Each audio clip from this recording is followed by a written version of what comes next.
Good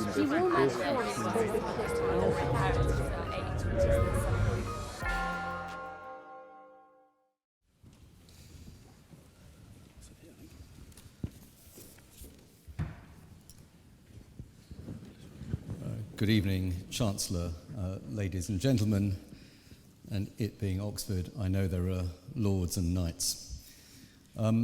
Thank you all for coming to this inaugural lecture in the inaugural year of the Humanitas Visiting Professorship of Rhetoric and Public Persuasion at St. Peter's. In a minute, I'd like formally to say a few words about Mark Thompson, the visiting professor. But first, if I might, just a little bit of context. The Humanitas Professorships at Oxford, and indeed Cambridge, enable leading practitioners and scholars to come over the course of a week to share their expertise with us across major themes in the arts, the social sciences, and the humanities. The professorships were created by Lord Weidenfeld and are funded and facilitated by the Institute for Strategic Dialogue, with the support of benefactors. And this particular professorship has been supported by the generosity of Freud Communications and the University and St. Peter's owe Matthew Freud a particular thanks. But these lectures have another essence. They are in memory of the late Philip Gould, who died last year, aged 61, leaving a considerable political inheritance as well as a spiritual one, encompassed in his final book, Lessons from the Death Zone.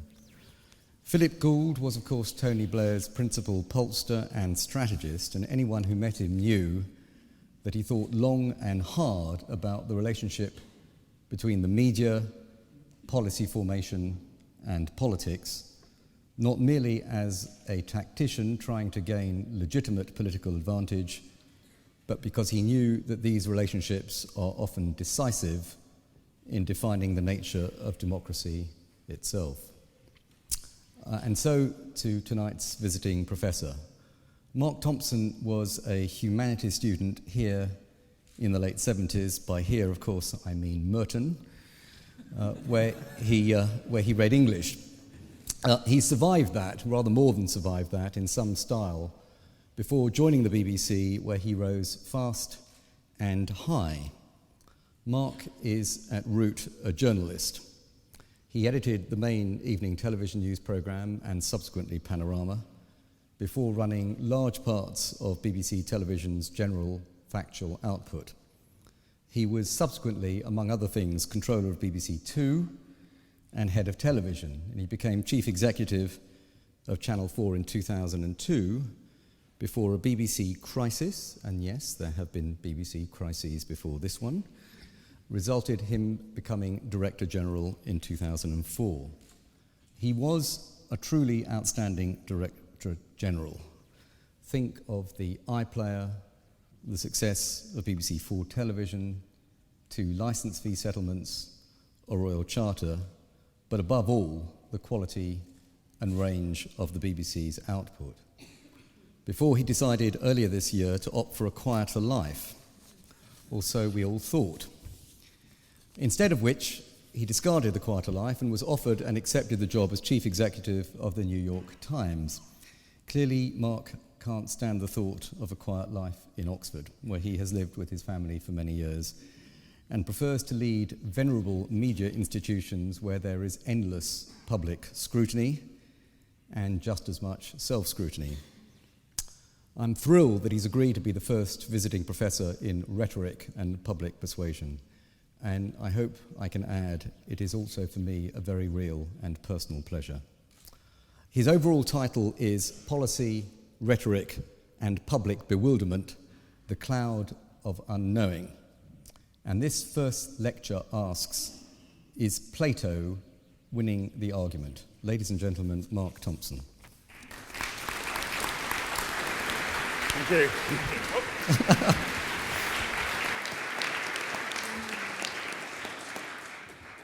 Thank you very much, Mark. I knew Philip Gould quite well, and I'm going to be talking about things that Philip was, I think, very interested in. I can't tell you how proud I am that these lectures are in his honour, and how sorry I am that Philip isn't here at the end of it to explain passionately, but also very kindly, how completely wrong I am. But his memory for many of us is still very fresh. On July the 16th, 2009, the former Lieutenant Governor of New York, Betsy McCoskey, used a talk radio show to lob a grenade into the American healthcare debate. Deep within one of the drafts of the Obamacare legislation, which was then making its way through Congress, McCoskey claimed to have discovered a previously unnoticed but very sinister proposal.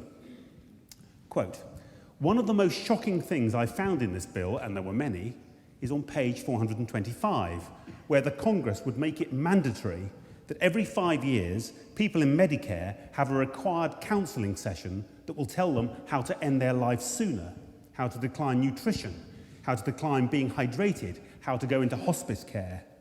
These are such sacred issues of life and death. Government should have nothing to do with them."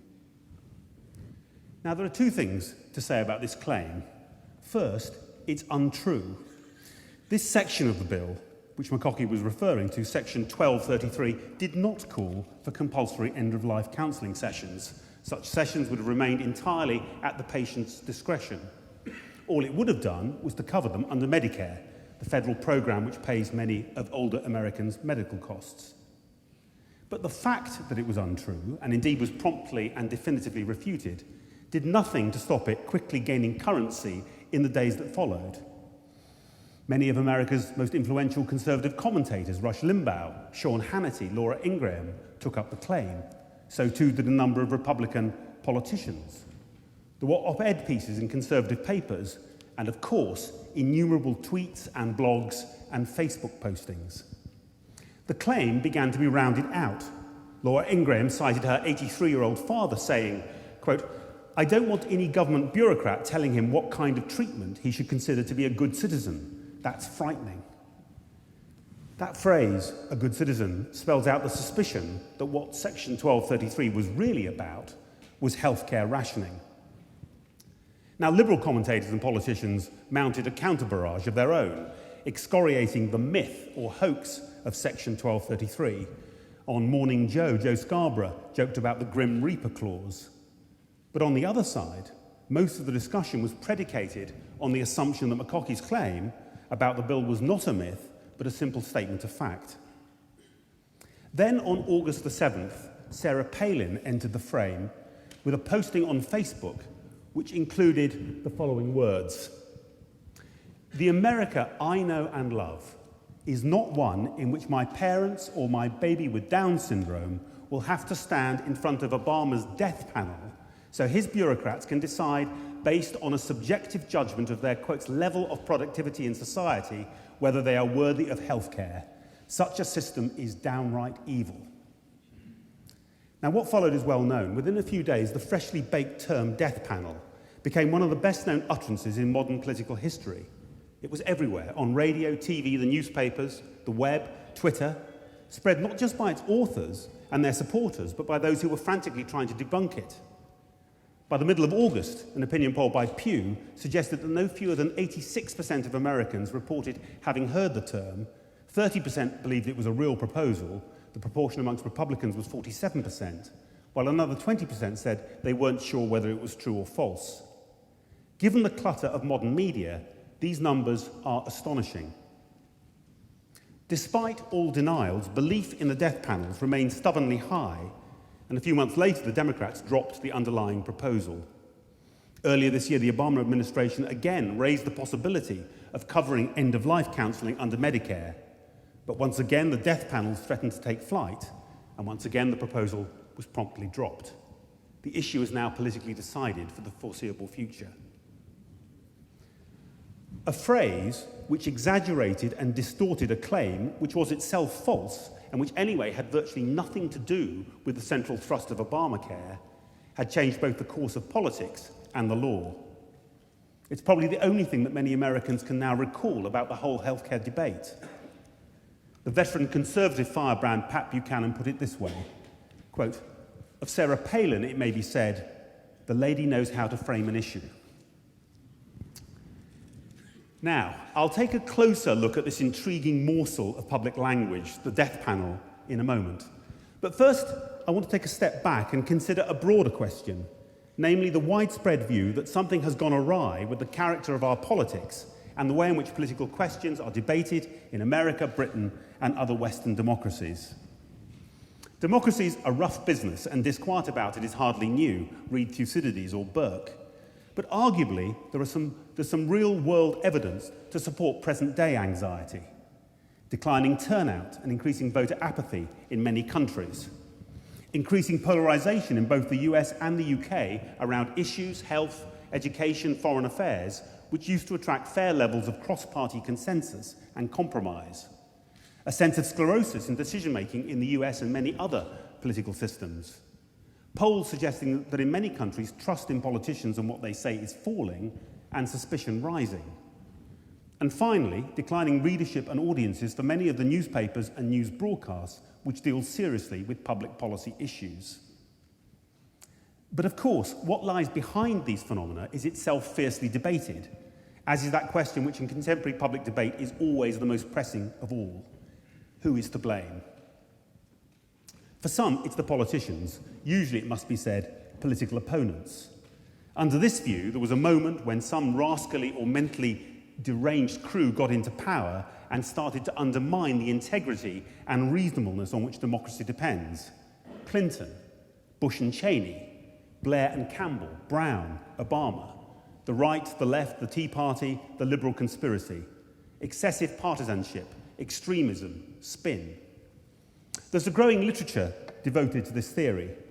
A special prize for the most depressing title of the year should go to Thomas F. Mann and Norman J. Ornstein's 2012 volume, It's Even Worse Than It Looks, How the American Constitutional System Collided with the New Politics of Extremism. Now, this book essentially pins the entire blame on the modern Republican Party, but of course, next to it on the bookshelf, you'll find a row of equally trenchantly argued volumes blaming the Democrats. For others, the villains are the media. Commercialization and competition, 24-hour news, talk radio, the internet, social media. Perhaps it's structural changes in media that have replaced seriousness with triviality and sensationalism. Or perhaps it's individual institutions with their own dark agendas. The Daily Mail, the BBC, Fox News, the New York Times. Fears that our media is letting democracy down, and specifically that it is failing properly to explain political choices to the citizenry, have been building for years. Nearly 4 decades ago, John Birt famously wrote in the Times of London that, quote, there is a bias in television journalism, not against any particular party or point of view, it is a bias against understanding. That claim, and others like it, have been repeated with ever greater urgency as technology has changed the grammar of journalism and the way it's consumed.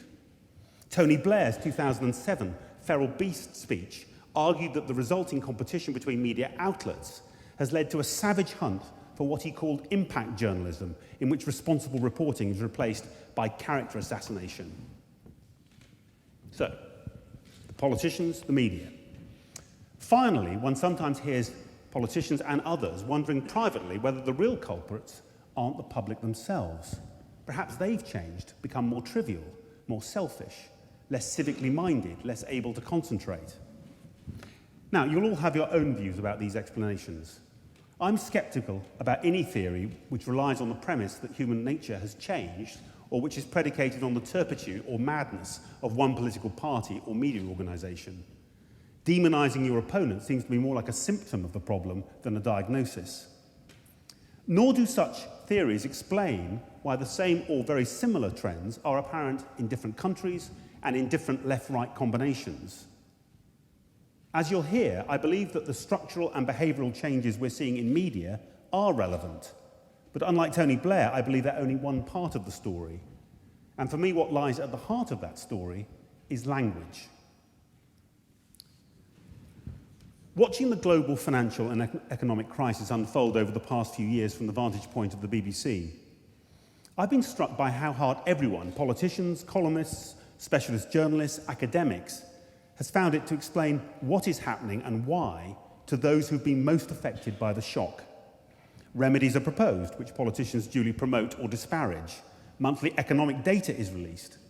Across the media, there is a superabundance of news, analysis, commentary, and debate. And yet across the West, there is a sense of a public which feels disengaged from all of this. The distress signals are manifold. In many democracies, the dismissal of incumbent leaders and parties, regardless of policies or political orientation. In some, the rise of extremism. In southern Europe, national strikes and serious public disturbances. And in a few countries, a turn, only partial and within constitutional parameters, but a turn nonetheless, away from normal democratic political leadership and towards rule by technocrat. Public incomprehension and distrust are measurable. One recent BBC survey found that only 16% of those questioned felt confident about defining the term inflation. For GDP, the number was 10%, liquidity 7%. Credit default swaps, CDOs, QE, TARP, the EFSF, not asked, but presumably off the scale. For most lay people, much of the theoretically public discourse about the economic crisis might as well be in Sanskrit. Ipsos Mori have identified what they call a presumption of complexity amongst a significant portion of the public, a sense in advance that certain public policy issues are so hard to understand that there's little point trying. And even for those lay people who feel it's worth the effort, there is deep skepticism about whether what they hear about such issues can actually be trusted. Even before the crisis, a 2005 Mori report suggested that 68% of the British public believe that official figures are changed to support whatever argument the government wants to make, 59% that the government uses figures dishonestly. At least in the UK, trust in much of the media is similarly low. With figures like that, it's not surprising that both the politicians and the media find themselves in the dock. But this evening, I want to offer you a new suspect, which is our public language itself. I'm going to argue that the public language which most people actually hear and are influenced by is changing in ways which make it more effective as an instrument of political persuasion, but less effective as a medium of explanation and deliberation. Far from diminishing incomprehension and distrust, it often increases them. So let's return now and consider the death panel purely as a piece of rhetoric. What makes it tick? Why was it so successful in shaping the debate? And what, if anything, does it tell us about what's happening to our public language? Part of its strength is obviously its compression. A powerful political point that can be expressed in just 2 words is perfect for the world of Twitter. And not just Twitter. Say that at some point in that summer of 2009, you've been walking through an American airport past a TV monitor. The words death panel fit neatly onto the strap, which Fox News and CNN and MSNBC put across the bottom of the screen. You don't even know whether the person you see on the screen is arguing in favour or against Obamacare or Sarah Palin or anything. What you see, what you remember, is the 2 words. We can break the compression down further. The phrase is metonymic in the particular sense that in what it signifies, the part is clearly intended to represent the whole. Death panel doesn't just stand for Section 1233, it stands for the whole of Obamacare. Actually, it stands for everything to do with Barack Obama, his administration, his vision for America. And it's proleptic. It takes an imagined future state and presents it as current reality. Whereas Betsy McCaughey simply misrepresents the draft bill, Sarah Palin is offering a political prediction which goes like this. The legislation the Democrats are proposing will give the federal government control over you and your family's health, and given limited funds, it follows that sooner or later they'll create a bureaucracy to decide who gets what. On the face of it, in other words, it's a thin end of the wedge argument. Let them pass this law, and in the end the feds will decide who lives and who dies. But of course it isn't really an argument at all. It's a piece of rhetorical panache which leaps at once to the dystopic end state and brings it to life with vivid imagery. The power of the prolepsis means that you may not even notice that the intermediate steps in the argument are absent. The vividness is accentuated in the original posting by 2 inspired pieces of passing off. Sarah Palin puts the phrase death panel in inverted commas as if she's quoting from the draft bill. And she also puts quotation marks around level of productivity in society, as if it was Barack Obama's term rather than her own invented one. In its evocation of a dehumanized bureaucratic state, level of productivity in society is a miniature masterpiece in itself. But the central two words, death panel, trigger even darker allusions. 20th century eugenics and euthanasia programs, or the selections in the death camps, with Barack Obama and Medicare officials taking the place of Nazi doctors. And if we listen really carefully, I think we can hear something else. Sarah Palin helps us with her crib.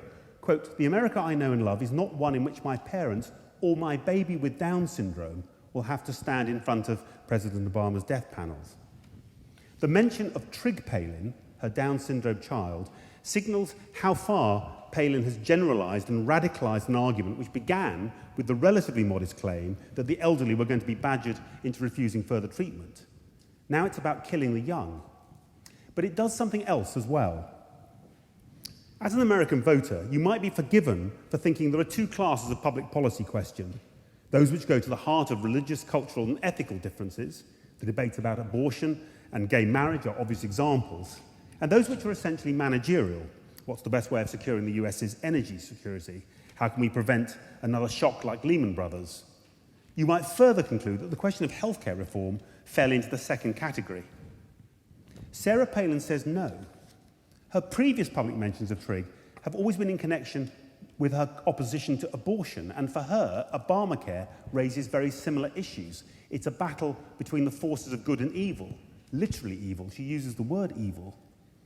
In mentioning Trig here, she's attempting to pivot the visceral, Manichaean quality of the abortion debate into the battle of healthcare reform.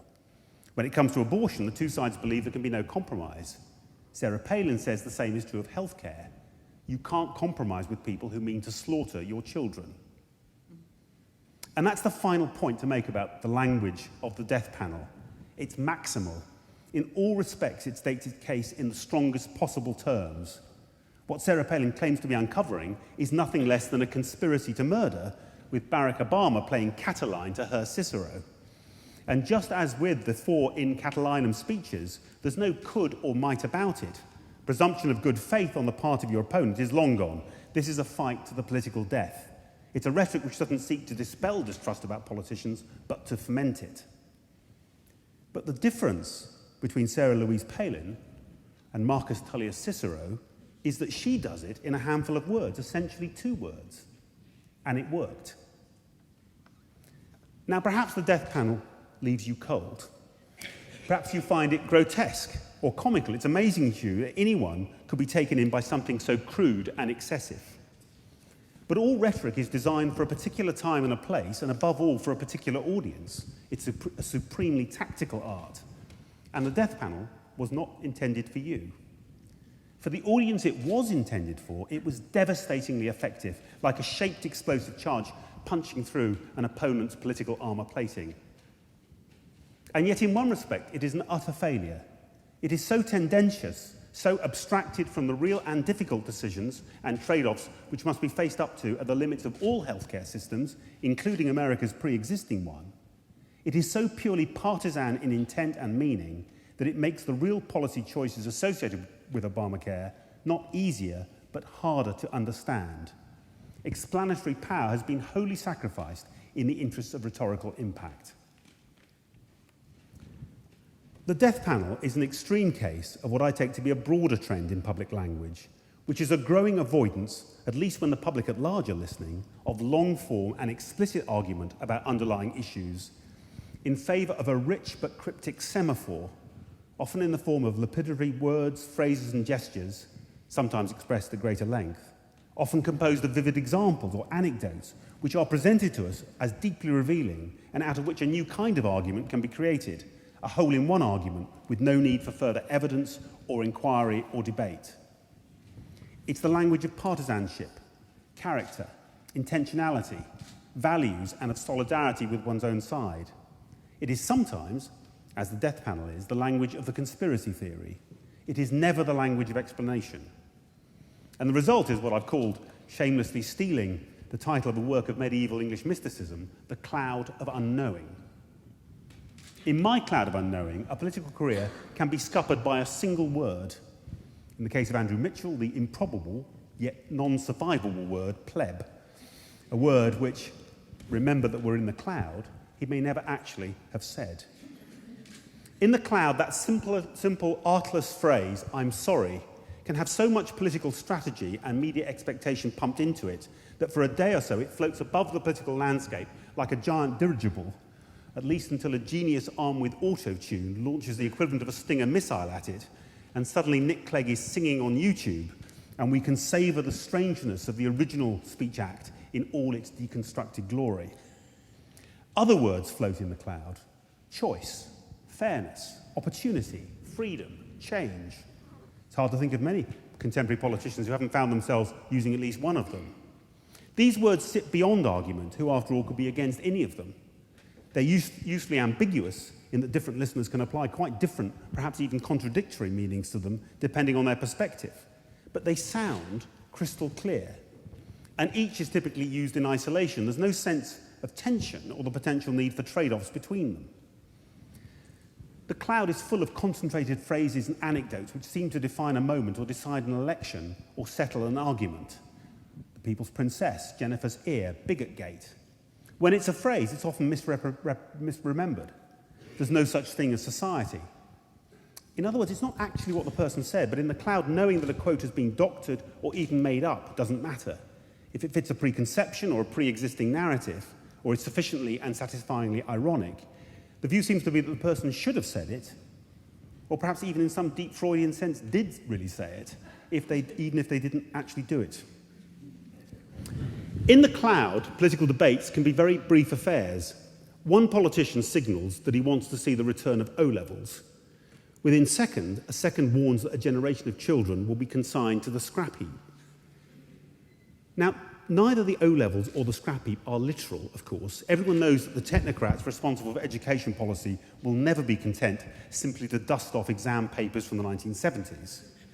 But even in the very opening salvos of the debate, both sides want to position themselves with their own supporters and friendly commentators, and O-levels versus scrap heap is a tried and tested code for doing just that. Like jaded grandmasters, the players know the moves before the game begins. The more complex the policy area, the more important individual words and definitions can be. One of the BBC's minor successes in the battle over its funding between 2004 and 2007 was to get the phrase top slicing accepted as the standard shorthand for the proposal to divide the licence fee between the corporation and other broadcasters. Top slicing is about cutting, not sharing. It sounds both brutal and arbitrary, things most people are instinctively against. Crisp and succinct, it ended up being used not just by the BBC itself, but by most neutral observers, and indeed by some of the proponents of the policy. But at least top slicing dealt with the main topic under discussion. There's another case I want to examine which illustrates something else, a tendency to focus not on the admittedly often impenetrable central issues in a given policy debate, but on almost anything which can be turned symbolically or emotionally to good rhetorical and political effect. The topic is healthcare again, but now we're in Britain, where we'll see many of the same pressures at work on public language, though not yet to the same degree as in the US. And this time, the political polarity is reversed. Andrew Lansley's reforms were put forward by a Conservative-led coalition, the opposition led by the Labour Party, health sector unions, and some health policy academics and specialists. These opponents, however, would face many of the same rhetorical challenges as their American counterparts. First, the policy area is so complex that it's almost impossible to explain, let alone to make political points about. I asked one of the leading experts in the field how long it would take an intelligent layperson to understand the issues behind the 2012 Act, and she replied, "What sane person would even try?" And the task will become progressively harder as amendments stacked up, more than 1,000 amendments by the end. Secondly, just as in the States, some of the critics would find themselves having to argue against ideas and positions which were alarmingly close to ones previously promoted by their own political side. The individual mandate, in some ways the centrepiece of Obamacare, began life as a Republican idea promoted by both Newt Gingrich and Mitt Romney.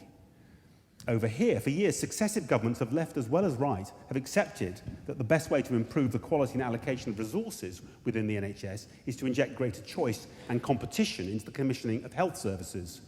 Though to respect sensitivity on the left about anything that smacked of marketisation, the word competition was often replaced by the special term of art contestability when Labour was in power.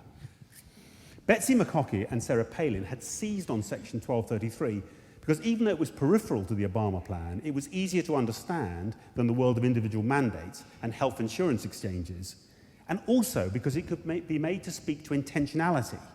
And intentionality was a much safer way of discriminating between the two political sides than the policies themselves. In the same way, the opponents of Lansley Care knew that while the finer points of GP commissioning as a replacement for PCTs might provide hours of delight for MPs, peers, and the charmed circle of health policy experts, it was unlikely to catch fire with the public, or indeed sound that different from what had come before. So they too were on the lookout for aspects of the draft legislation which, even if they were at the margins, could still be used to reveal what they took to be the Tories' real agenda. And that agenda, in their view, was privatisation, pure and simple. So their goal, at once a rhetorical and a political goal, was to convince a significant proportion of the British public that privatisation was the true meaning of the Lansley Bill. I want to look at one of the tactical battles in this wider war. This revolved around not an argument, not even a word, but a number, 49%. Now, bear with me. The trigger for this debate was clause 163 in the emerging draft bill, which read, quote, "An NHS Foundation trust does not fulfil its principal purpose unless in each financial year its total income from the provision of goods and services for the purposes of healthcare in England is greater than its total income from the provision of goods and services for any other purposes." In other words, a foundation trust cannot make more money from non-NHS, presumably private sources, than it does from the NHS itself. Commercial income in any given year cannot exceed 50%. In the shorthand of the debate, that quickly became 49%, and it was this 49% limit on commercial income, which, although never actually mentioned in the bill itself, suddenly spread like wildfire on Twitter and the web. But what does the 49% actually mean?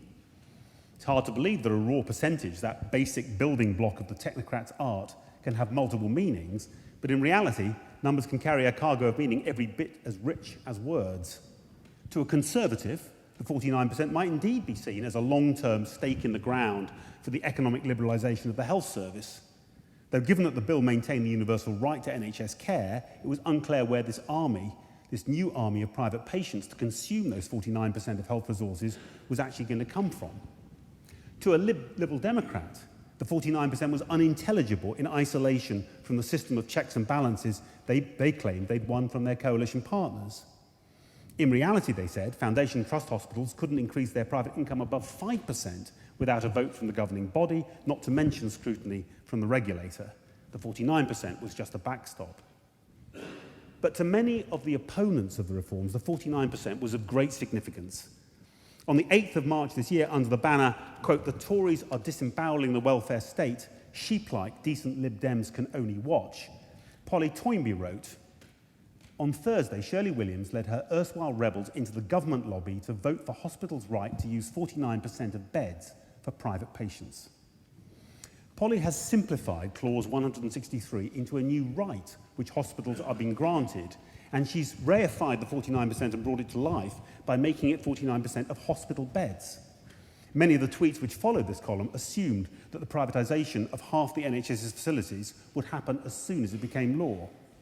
A few days later, Polly used different language, suggesting that the government was, quote, "fencing off 49% of NHS facilities to private practice in a way which, quotes, risks denying NHS patients their scans, services and beds." Now the 49% has become a floor, not a ceiling. Or better, it's a curtain which will be drawn around half the beds so that ordinary NHS patients cannot use them. We see again the concentration of the claim, the collapsing of a possible future into a certain present. And of course, there can be no doubt about the intentions of the people who are closing the curtain. Whatever they say, they are privatisers. But meanwhile, Shirley Williams was stoutly defending her efforts to, in her words, make a bad bill better. She quoted Polly Toynbee's first article to delegates at the Liberal Democrats' spring conference and went on to say this, quote, "The so-called 49% is a myth, or to put it in non-parliamentary language, a lie." Either Polly just did not look at the detail and therefore is able to say that in The Guardian, or she did look at the detail and decided that tribalism should trump truth. And Shelley Williams went on to offer this ringing denunciation, not just of her critics, but of the new forms of media that had apparently helped them. She said, "We're fighting an uphill battle for the truth, to be able to base people's opinions on facts and not on the stuff they have presented them on Twitter and Tweet and, dare I say it, the new social network which is known as Twist." So again, what is the truth about the 49%? People often appeal to someone, the UK Statistical Authority, the BBC, one of those self-appointed political fact-checking organisations, someone to adjudicate definitively on arguments like this. But although it sounds as if it should be factually determinable, the meaning of the 49% is actually a matter of political opinion. When I use a word, Humpty Dumpty said in a rather scornful tone, it means just what I choose it to mean, neither more nor less. The question is, said Alice, whether you can make words mean so many different things. The question is, said Humpty Dumpty, which is to be master, that's all.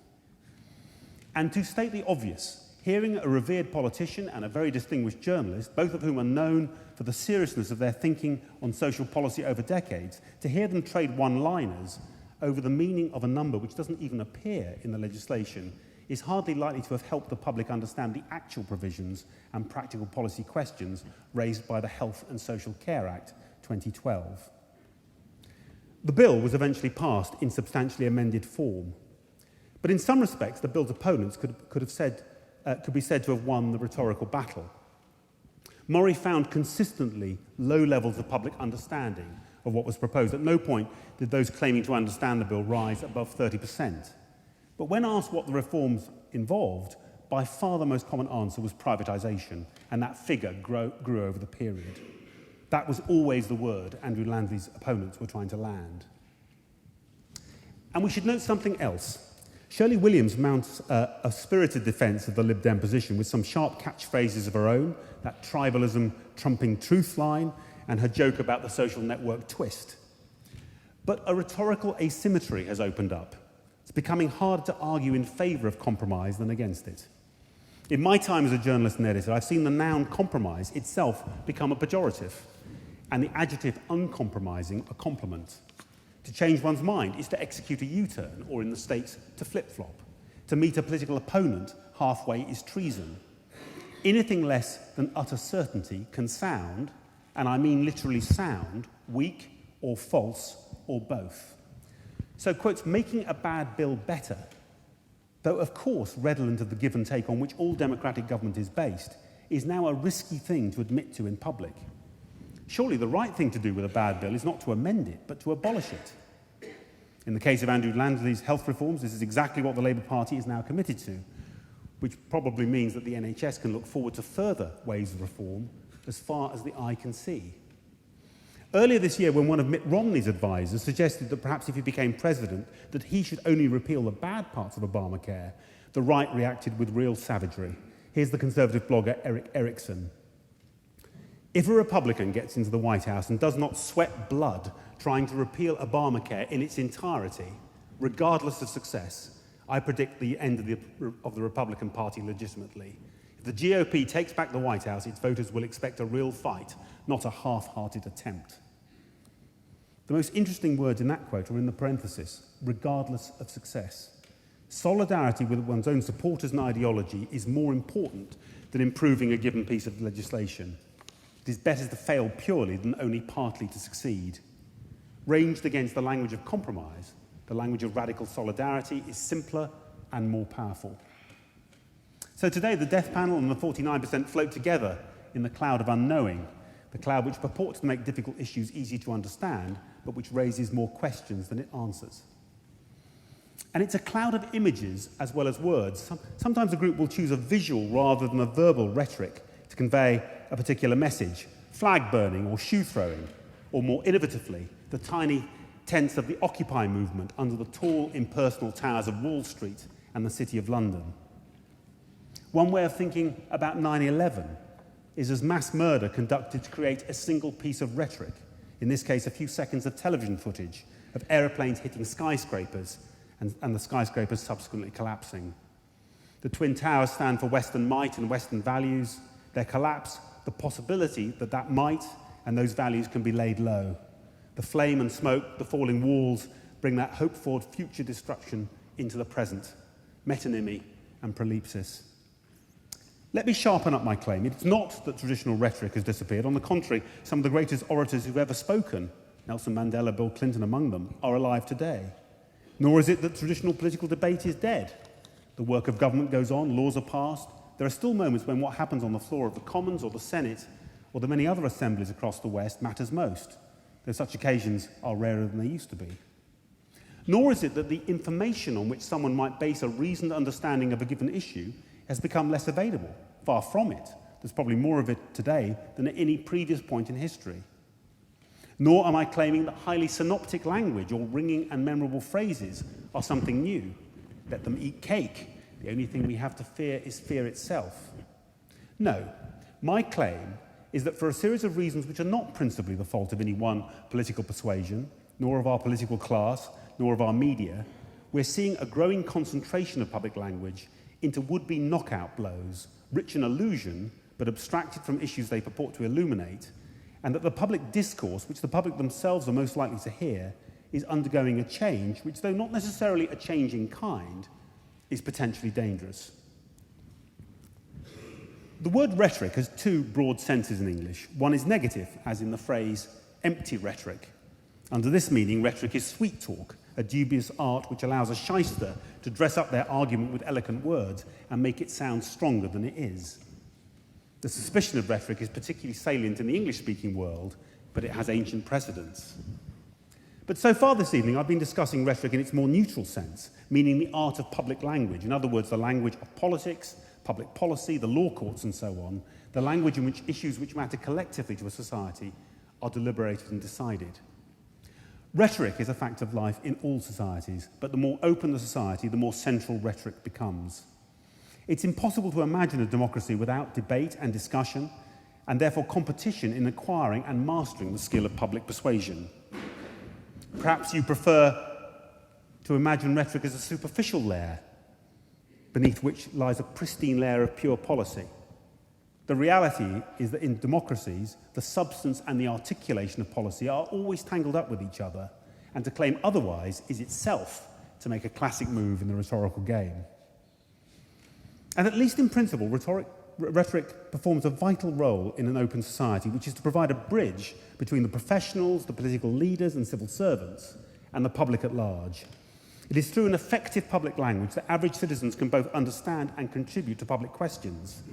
It was for this reason that in ancient Greek and Roman cultures, rhetoric was regarded as a higher art form than poetry, something more or less incomprehensible to us today. So let's start at the top and listen for a moment to the statesman Pericles, as the historian Thucydides imagines him, describing the particular virtues of Athenian democratic culture.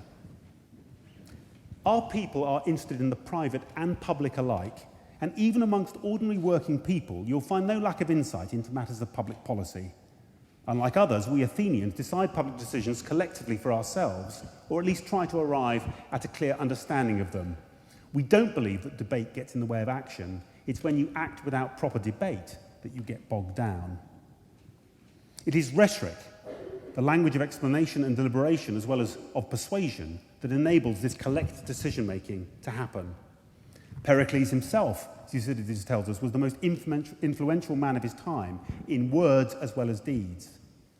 Professor Thomas Habernick, who refers to that moment in the funeral oration, also reminds us that for the Romans, at the core of the concept of libertas, which we often loosely translate liberty, is the ability of favoured citizens to take part in matters of state. Someone who is unwilling or unable to engage in this way is a layman in a very radical and negative sense of that word, an incomplete human being. It was the same in Athens. Immediately after the passage I've just quoted, Thucydides says Pericles describes such a person as akrios, useless. But again, the ability to engage depends on mastery of public language. Today, we tend to think of freedom of speech as freedom of personal expression, and when a society suppresses it, we regard that as a consequence of the broader politics.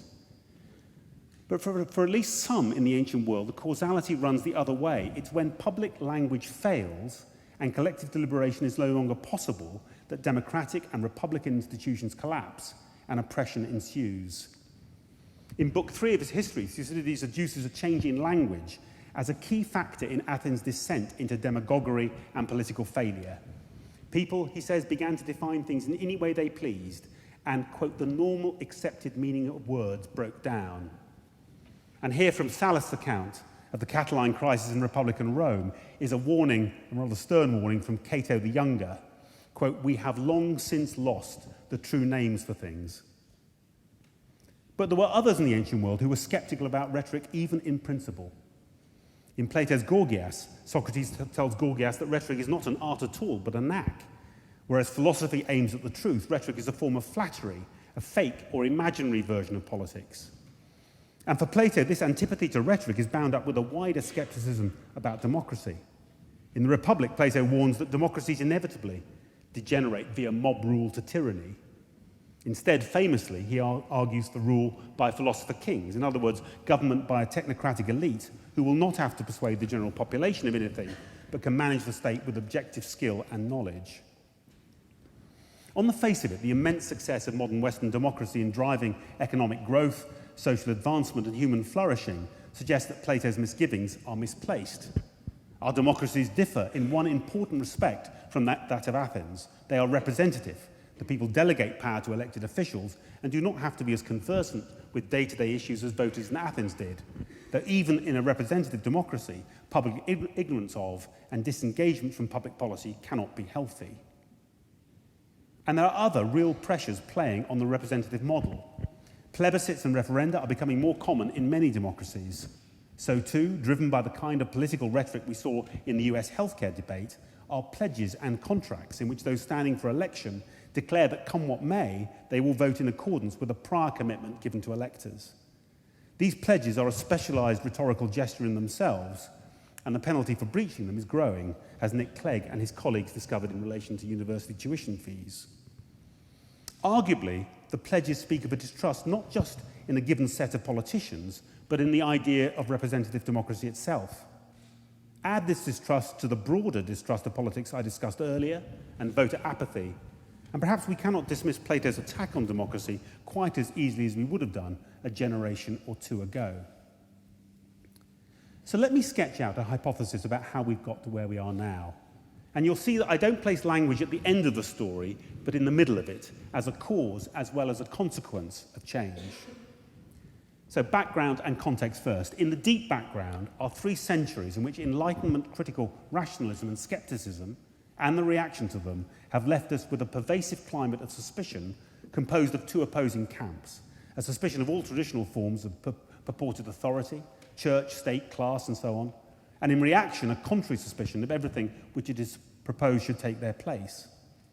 The contours of this crisis were thoroughly explored in the 19th century by thinkers including Nietzsche and Kierkegaard, but it is still running its course, and it's left us with the presumption that no policy proposal, no public statement should be taken at face value, but rather should be interrogated so that we can understand what its real meaning and the real intentionality behind it are. Whether this skepticism is healthy or not is itself, of course, the subject of debate. Next come the decades of relative peace and prosperity across most of the West, decades in which great advances have been made on many first-order social and other policy issues. No doubt further advances are possible, but they entail trade-offs which are much more finely balanced than the ones that came before. It was easier to decide that London needed an airport in the first place than it is now to decide whether that airport should acquire an additional runway. The second decision may be less momentous than the first, but it doesn't feel that way, and everything about it, the length of time it takes, the evidence you need, the opposing passions, is more complex and more troublesome. Add to this evidence-based policymaking, in other words, the belief shared by all mainstream parties in this country and most others that the process of policy formulation should be grounded in the most thorough gathering and analysis of evidence. Means that anyone who truly wants to engage with a given area of policy must master vast quantities of data and argument. The gap between the Illuminati, the technocrats who devote themselves full-time to the task, and Pericles' ordinary working people has grown wider, and the challenge of bridging it through communication and explanation has grown harder. Evidence-based policymaking has contributed to another contextual factor, which is that on many issues, political differentiation is also more difficult. Prosperity and the collapse of communism mean that traditional differentiation based on class or pure ideology are becoming harder to sustain, except at the extremes.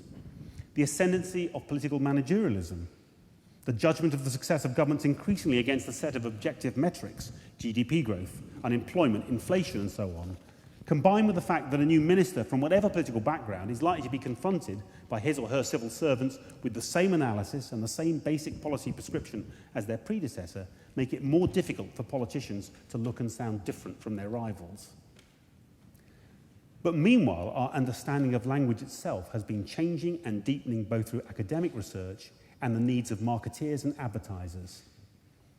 The particular challenge of how to differentiate your brand and your product when technology, utility, and public taste are all forcing it closer to those of your competitors, how to convince potential buyers that a given BMW really is different from the seemingly nearly identical Mercedes and Audi, is a classic marketing conundrum, which can be addressed not just by intuition and imagination, but by the exhaustive testing of candidate ideas, words, and phrases with consumers. Often the solution is a combination of words and images which imply something about values and character. In the case of BMW, by summoning up a brand essence which is somehow sportier, more rakish and characterful, perhaps a little younger than its rivals. It was inevitable that similar empirical techniques will be applied with growing specificity and precision to political utterances, and nor is that necessarily dishonourable or sinister.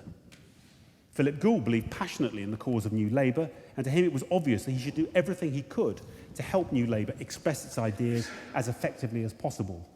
That was the end which all his research and focus groups served. Of all contemporary practitioners in this field, though, perhaps the one who's concentrated most closely on how to engineer the most politically potent language down to individual words and phrases is that alumnus of Trinity College, the American Frank Luntz. The author of the self-explanatory Words That Work and numerous other books aimed at politicians and business leaders alike, Frank's contention is that successful public language need not be left up to chance or individual instinct, but can be arrived at by exhaustive and recursive testing with audiences. Here he is writing in the Huffington Post in January 2011. Words matter. The most powerful words have helped launch social movements and cultural revolutions. The most effective words have instigated great change in public policy. The right words at the right time can literally change history.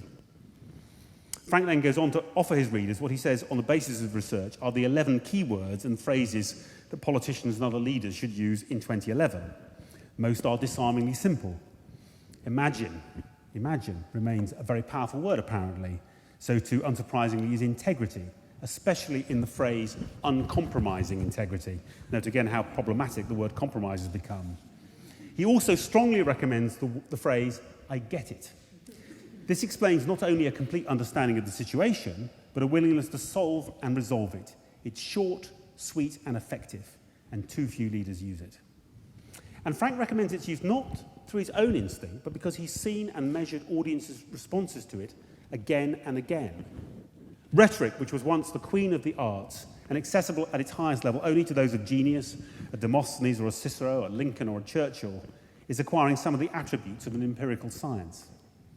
At its cutting edge now, it intersects with behavioural economics and so-called nudge, the theory that there are certain cues and triggers, often indirect or even subliminal, that can influence human attitudes, decisions and actions. All of these approaches rely on the testing and recommendation of specific cues, most of them linguistic cues.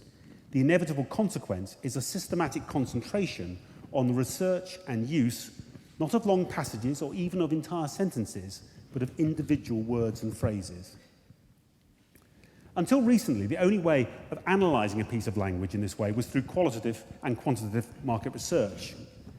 But no one focus grouped the phrase death panel, and no one needed to. The internet and platforms like Twitter and Facebook have made the public at large into a vast, cost-free focus group. A politician like Sarah Palin can put out literally dozens of sentences and phrases a day. Ever so often, a phrase will pop up, which is so eye-catching or thought-provoking or funny that within minutes it is being reposted and retweeted across an ever-widening pool of people. And there's a further twist. Newspapers and conventional broadcasters, fearful of being left out of this new kind of opinion forming, watch these platforms, especially Twitter, like hawks, And at a certain point, a tweet or a posting can cross over and be further amplified by a traditional media, which is itself now an on all the time, hyper-reactive environment. So there's a kind of Darwinian natural selection of words and phrases going on. And by definition, the only kind of language that emerges from this process is language that works.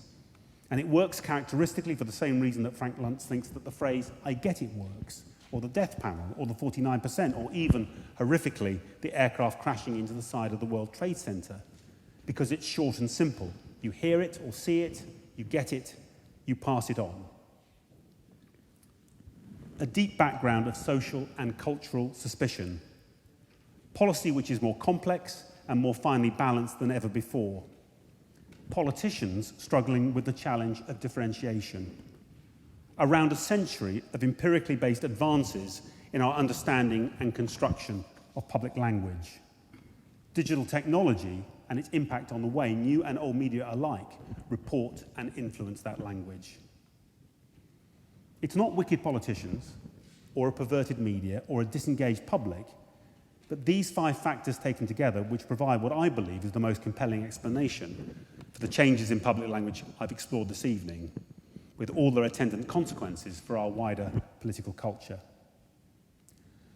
Earlier on, I pointed to a weakening of the language of compromise. I think there's a second telling asymmetry, which is that it's becoming easier to argue against proposed reform than in favour of it.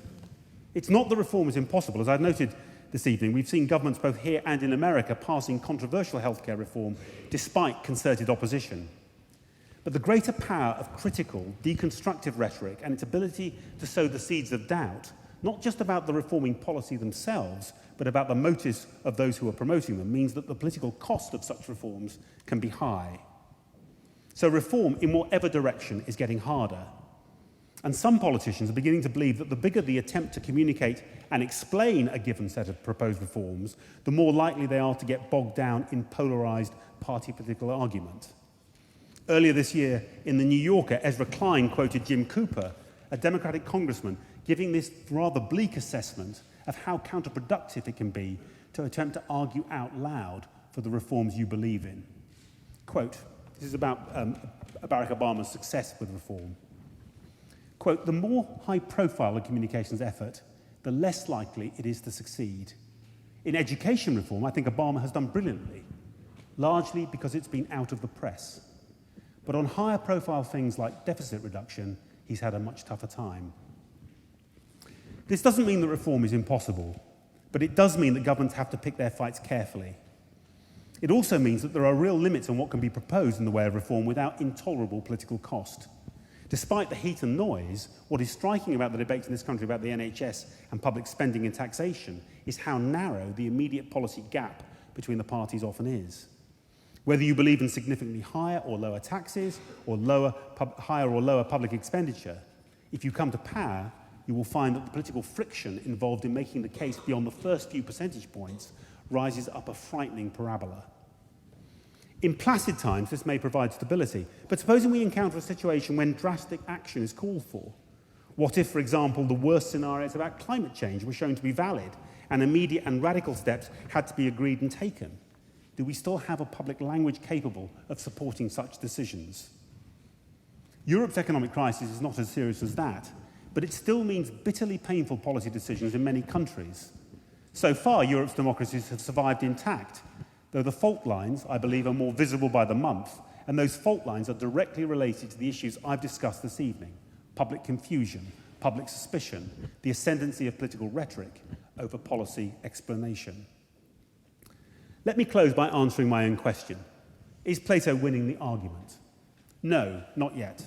Democracy and the engagement not just of rulers and technocrats, but of the people at large in the decisions that determine their future, remains one of the prime reasons for the extraordinary success of the West, and it is far from eclipse, let alone destruction.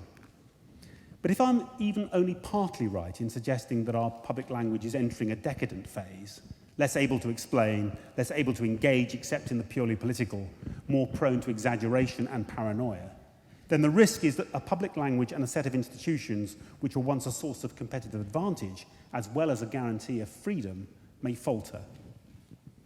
Although the factors that have led to the changes I've described cannot be wished away, that doesn't absolve us from the responsibility to attempt, in T.S. Eliot's words, to purify the dialect of the tribe. How we might begin to do that, I will return to later this week. Thank you very much.